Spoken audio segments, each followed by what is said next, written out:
This next session, we're going to be talking about some Cure Sanfilippo programs affecting change. And these are programs that we're helping families and also moving the needle on research.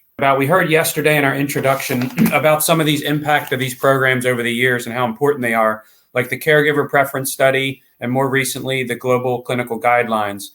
We saw Cure Sanfilippo participating in the important Reagan-Udall meeting with the FDA that led to the agreement that reduction of heparan sulfate can be used as a biomarker for accelerated approval. In addition, we've been able to hire our community engagement coordinator, Cassidy, who's working directly with families on things like school IEPs, insurance needs, therapies, and more. And over the past year, we've been able to bring together local families in cities across the country with our regional family gatherings. We've brought together over 200 people who have a loved one with Sanfilippo, and actually in 6 different cities across the country, to be able to spend time together, to meet each other, to forge friendships. These are really just very special days. And we've had one in Orlando. We've had one in Houston, Columbia, South Carolina. I'm showing some of the photos here. We've had one in Minneapolis, Minnesota. We've had one in Columbus, Ohio. And then we've also had one in St. Louis, Missouri, and in Houston, Texas. So again, these are just really very special days. These gatherings are sought out by our community. Families find some solace and understanding in being able to meet other families and just spend some time with them. And for a disease, it can be very isolating. These are very special, inclusive days with others who can understand, and we're very proud of this important program. Next, we're going to be hearing about our data sharing collaboration efforts, as well as hear from our research fellow program recipients. But how does all this work get done? It really comes from the incredible supporters and donors out there who continue to believe in this mission to help children and families. It comes from empowered partner families out there engaging their networks. And I'm going to give just a couple of examples of this. The first is our Giving Tuesday campaigns, which is where we create Facebook fundraisers. The families create Facebook fundraisers for Cure Sanfilippo Foundation, and we all work together on promoting these same images and campaign ideas together. We all share similar photos of family members in the I Need a Cure or We Need a Cure hats, shirts, socks, and signs that we have. And these are provided by the foundation. This campaign, the last 2 years, has raised over $325,000 in each of those 2 years. And it's in part thanks to an incredibly generous $100,000 matching offer by the Carolyn Smith Foundation. So the first $100,000 we go out and raise, if we raise that amount, it's the match dollar by dollar by the Carolyn Smith Foundation. So it's just a huge boost of energy and motivation for folks to contribute and know that their dollars are being matched and doubled. And we're so thankful. We're actually found out recently that Carolyn Smith Foundation will again be giving a $100,000 donation this year to our Giving Tuesday campaign again. So again, if any families are interested in participating in this Giving Tuesday campaign, please contact us. We can send you our swag kit with all of the hats and socks and signs and instructions on how to participate. Another example of fundraising success and how this work gets funded is our viral video campaigns. We've released 7 videos over the years, which directly raised over $5.3 million, critical dollars to help fund research, clinical trials, and our programs. Recently, we worked with the Rochelle family in Natchitoches, Louisiana, whose daughter Lydia, who just turned 2, was recently diagnosed with Sanfilippo syndrome type B. They're an amazing family with a strong faith and incredibly supportive community in their small town. They immediately began advocating and fundraising and wanted to try to raise $1 million for Cure Sanfilippo to help further paths to clinical trials. The video was released a couple of weeks ago, and it's already raised over $175,000. And I'm going to share this 3-minute video with you now. How far are you willing to go to save your daughter's life? When they put Lydia in my arms and I saw her face, I cried like a baby. She would just look in my eyes when I was rocking her to sleep, and she would just smile at me. And it was just like, I'm your mama, and you're my daughter. I've always looked forward to being a dad. She loves her mama the best. She loves playing with her chickens and riding the four-wheeler, her little tractor. She loves music. She likes playing basketball, shooting her little ball. I thought she was the perfect, normal baby. And then one day, my mom just so happens to send me a video of a little girl that looked just like Lydia, could be her twin. And then I see Sanfilippo syndrome, childhood Alzheimer's. And then I see terminal illness and all the symptoms that went along with it. It was unreal. Like, how does my child have a terminal illness? Like, how is she gonna die? Sanfilippo syndrome is a genetic disorder. It's like childhood Alzheimer's is what they call it. When she turns 3 or 4 years old, that's usually the time that the disease will take over her body and she will start to lose her abilities. She won't say mama anymore. She won't be able to tell me that she wants to play with her chickens. She won't be able to feed herself. She will lose her ability to walk and run to me. Heidi was hoping for a best friend for life.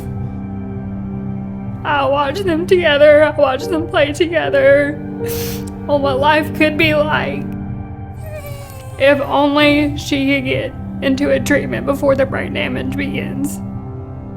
I could have her either longer or forever, and that is my hope for her. God has shown me so many different ways that I can do this, that we can do this. God made me Lydia's mom for a reason, to fight for her, to get her face out to the world, but I cannot do it alone. For Lydia to get these treatments, it is urgent. Within the next year or two, the brain damage will begin and she will start to lose her abilities. I need you to help me fight for her. I need you to help me get her face to the world, that it will reach the right people, that will help me raise awareness and help fund for her to get to a clinical trial that could save her life. I don't ever expect anybody to give or donate or anything. But we need a miracle. Our Father, who art in heaven, hallowed be thy name. Thy kingdom come, thy will be done, on earth as it is in heaven. Amen.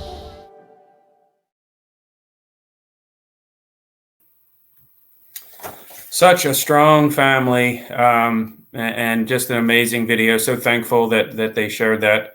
And Mom Morgan is just a powerhouse, and they are out to share their story with the world. So we're very thankful.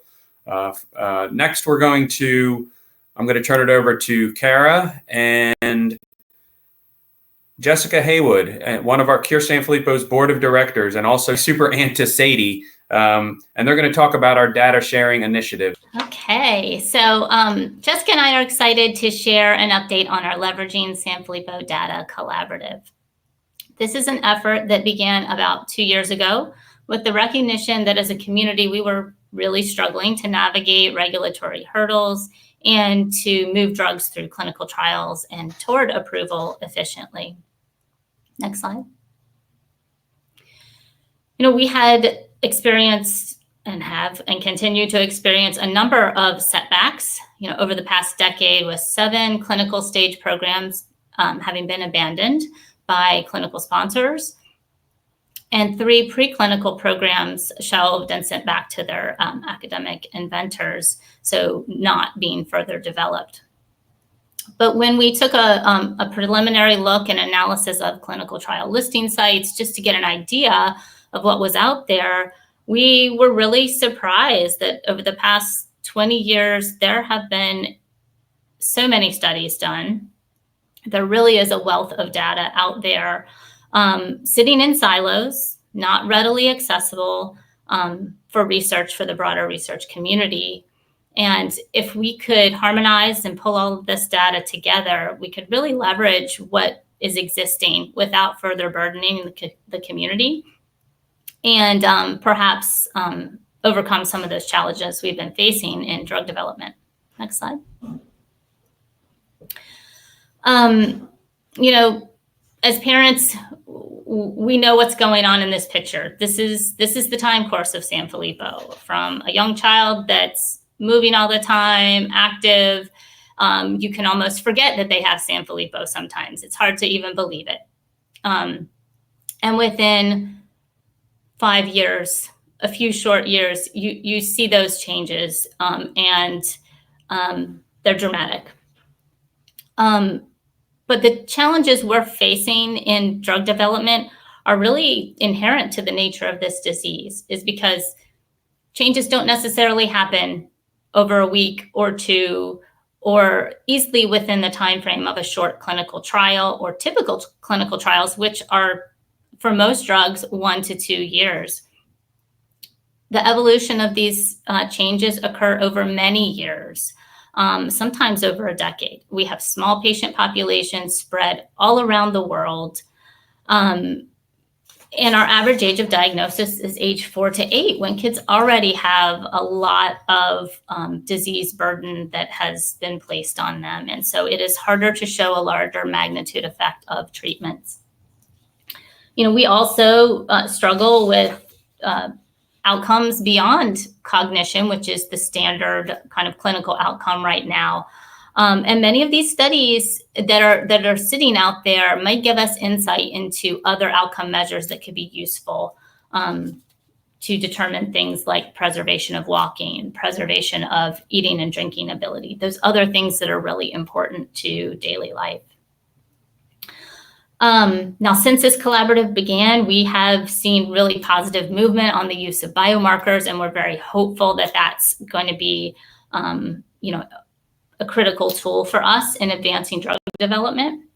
But, you know, all these factors we described limit the feasibility of conducting studies. And we know that the classical forms of Sanfilippo cause remarkable progressive childhood disability and loss of life. So we're working against the clock that is set to Sanfilippo time, and that clock has no rewind feature. Time is truly our most precious commodity. So we began this collaborative by thinking how data sharing could help us move faster and more efficiently. Next slide.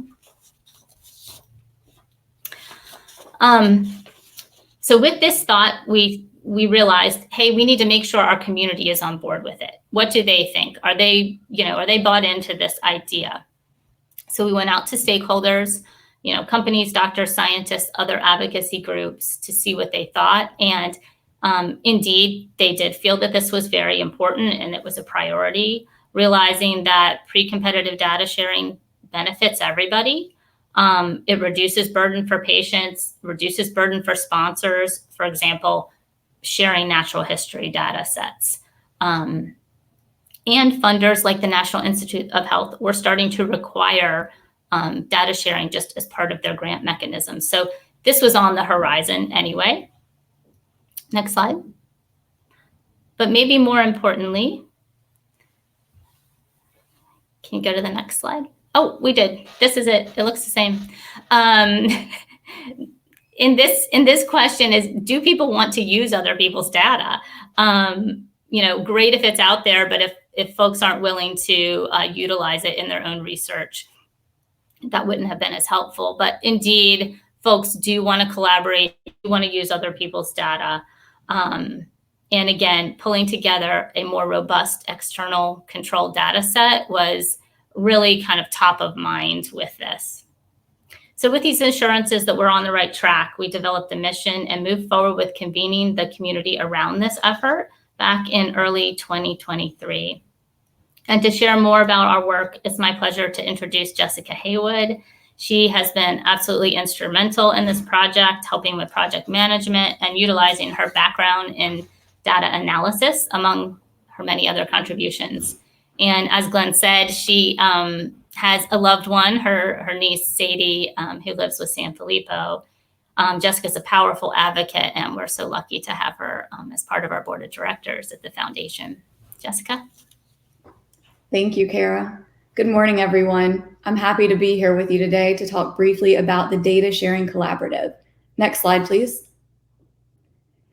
So with the knowledge that most Sanfilippo stakeholders thought data sharing was important, Cure Sanfilippo Foundation launched this initiative, as Cara said, about 2 years ago. And our mission is to leverage data effectively and collaboratively to advance therapeutic development. Next slide, please. Since then, we've had significant involvement from academia, pharma, regulators, patient advocacy, and research organizations to discuss the challenges and goals of data sharing. We've held 2 in-person meetings prior to the World Symposium, 14 workstream meetings, and numerous other meetings covering various topics. These have resulted in meaningful discussions and action items. Next slide, please. This is a helpful visual to show where we currently are and where we want to go with this initiative. On the far left is what happens today. Everyone publishes their data in journals. Ideally, we hope to get to the far right, where as much data as possible is in one centralized platform to allow for data sharing and collaboration across studies. Getting all data in one platform may be challenging, but getting it into a few platforms is our goal, and that would be a huge win. With this goal in mind, we met with smaller work streams to explore specific tasks to move this project forward. Next slide, please. First, we developed a list of research questions we need to answer as a community, and then we prioritize those research questions. I'm not going to read through these questions today for the sake of time, but you can find them in the data sharing summary we recently released. The questions centered around biomarkers and outcome measures and comparing them across data sets. To answer these questions, we first need a more granular understanding of the data elements in these siloed data sets. Next slide, please. So to understand what data is available, the group decided to move forward with a comprehensive inventory of data elements collected in Sanfilippo studies so far. We feel like this is a helpful first step because it doesn't require access to patient-level data, which is a lot more challenging. It will also help us build trust in this data sharing collaborative. And it will be a helpful tool for companies entering the space and for future trial design. From this inventory, we'll publish a scoping review of the data with a focus on commonalities and differences in outcome measures across studies. We'll also examine the data elements in the context of the phenotype of patients enrolled. We also plan to look at trends in inclusion and exclusion and characterize the unmet need. We're getting this data from sponsor documents, clinical trial websites, and journal publications. Currently, our team is reviewing 1,600 articles to determine what to include and exclude in the review. Next slide, please. A preliminary analysis based on data pulled from only clinicaltrials.gov has given us an idea of what types of data elements and outcome measures are collected most often. Some of the most common measures include adverse events, brain MRIs, the Vineland, and Bayley scales. We'll need to dig deeper into this data to understand things like which version of assessments were used and the types of assays used for heparin sulfate measurements. Next slide, please. So going through all studies over the last 20 years is a big undertaking. We are so grateful to our small team of rock stars for helping us tackle the Sanfilippo inventory and scoping review. Next slide, please. We are continuing to move forward on the scoping review and Sanfilippo inventory. In addition to that, we're working with industry partners on separate but related data sharing initiatives to answer various research questions. We're also continuing conversations with data sharing repositories and sponsors to determine the best way to share or to store and share data.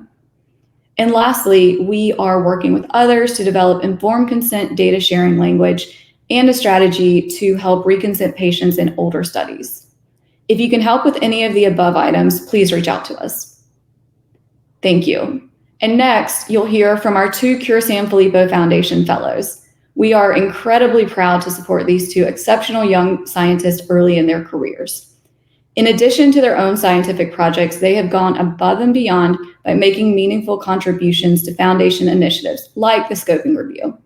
Keep an eye out for these two up-and-coming scientists in the field. They're doing big things.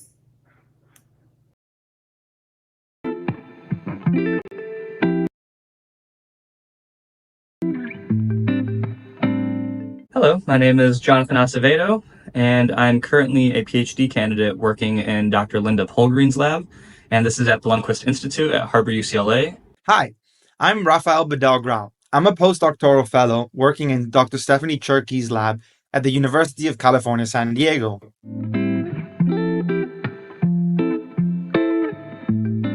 I actually first learned about the Sanfilippo syndrome through a course that Dr. Polgreen actually gave to us PhD students in my first year.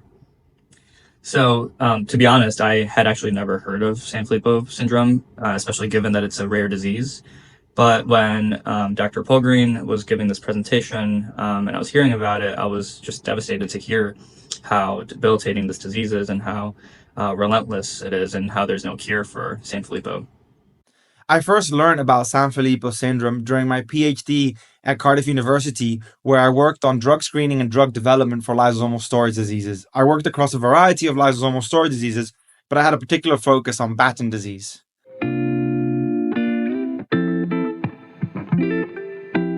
I got an interest in Sanfilippo syndrome because going into grad school, I have a background in neuroscience and wanted to get into clinical research for diseases that affect the brain.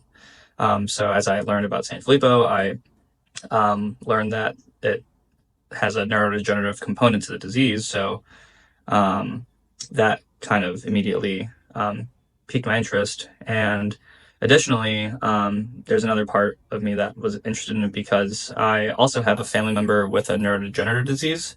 It's not Sanfilippo syndrome, and I know it's still very different, but when I was hearing about Sanfilippo, I was moved to hear about this disease and how devastating it is. And I saw a little bit of similarities to the disease that my family member has. And I just wanted to learn how I could help. My main drive in the field is to try to further our understanding of Sanfilippo syndrome and develop therapies that can ultimately lead to improving the quality of life of patients and their family. This is an area of huge unmet medical need that needs to be addressed.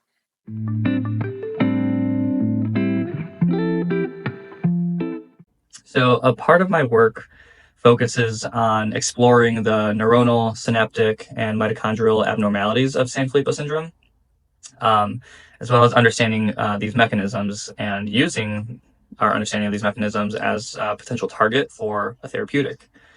So this work is done in the lab with cellular models of the disease. However, there's a second component to or portion of my work that focuses more on the clinical side of research in Sanfilippo syndrome. And here we are trying to improve quality of life and treat some of these debilitating symptoms of the disease. This is actually my favorite aspect of my work, especially because we get to explore some of these therapeutics that we believe may improve the symptoms or the quality of life or that side of thing of the patients and their families. But also we get to work with Cure Sanfilippo Foundation, who, like, through working with them, we're able to receive these very valuable insights from the Sanfilippo community, which we then incorporate into our work or our studies. My current work at UCSD in the Cherky lab focuses on developing a stem cell gene therapy approach to treat Sanfilippo type C. We are taking a similar approach to the work that you have seen or will see presented at this conference by Dr. Simon Jones, but in Sanfilippo type C. We have so far shown that cell therapy alone is able to improve a variety of phenotypes such as neurological defects, kidney anomalies, spleen size, and tissue inflammation in our MPS IIIC mouse model. We are now working on the stem cell gene therapy combined approach and have preliminary data showing a similar beneficial effect and hope to see even stronger therapeutic effect.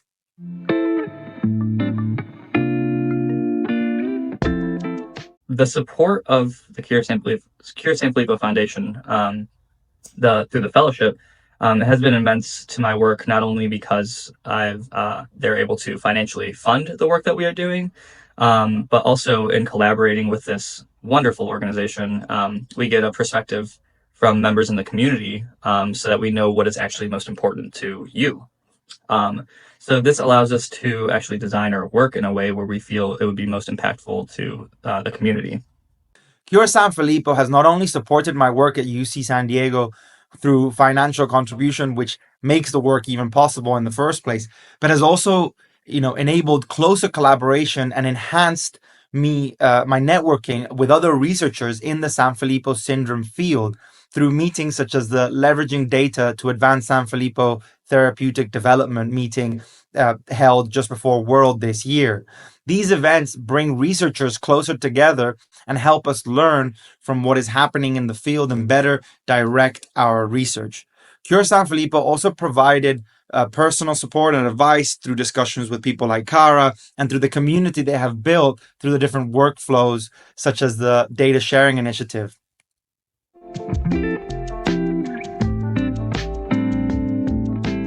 One thing that I would say that I learned that maybe surprised me the most was when I learned through working on the anakinra trial, some families were talking about the impact of the disease on their lives. And there were parents whose children were approaching their teenage years who had still never slept through the night. So this was something that completely opened my eyes, and it was just a sort of concrete example of how Sanfilippo affects the lives of the patients, but also the families and caregivers.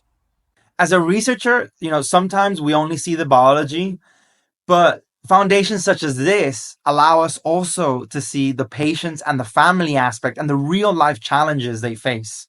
One of the most impressive and surprising things I have seen in this community was the resilience of the families and the patients in the face of such a huge burden.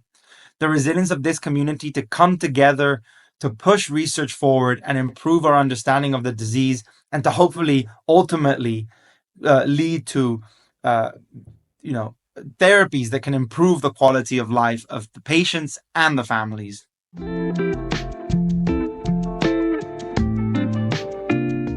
So there are many exciting areas in Sanfilippo research.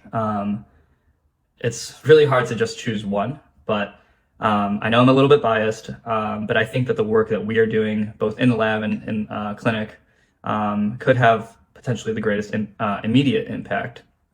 So especially knowing that there are no approved treatments for the symptoms of the disease, and that is kind of where we're focusing our work. I believe that the work that we are doing, whether it be on current medication that we are investigating or something that we'll do in the future, I believe that could quickly improve the lives of patients and their families very rapidly. So the prospect of being able to dramatically help people very quickly, even if it's not a cure, that really excites me. Personally, I think one of the most exciting and promising avenues, this is from my perspective alone, is to explore the role of microglia, these specific cells in the brain, in the disease and how they contribute to the disease. As you know, I think therapies such as the stem cell gene therapy approach treat this aspect of the disease, and we know this. But I think that, however, increasing our understanding of the role of the microglia in the disease can also help expose other potential therapeutic avenues that can be targeted.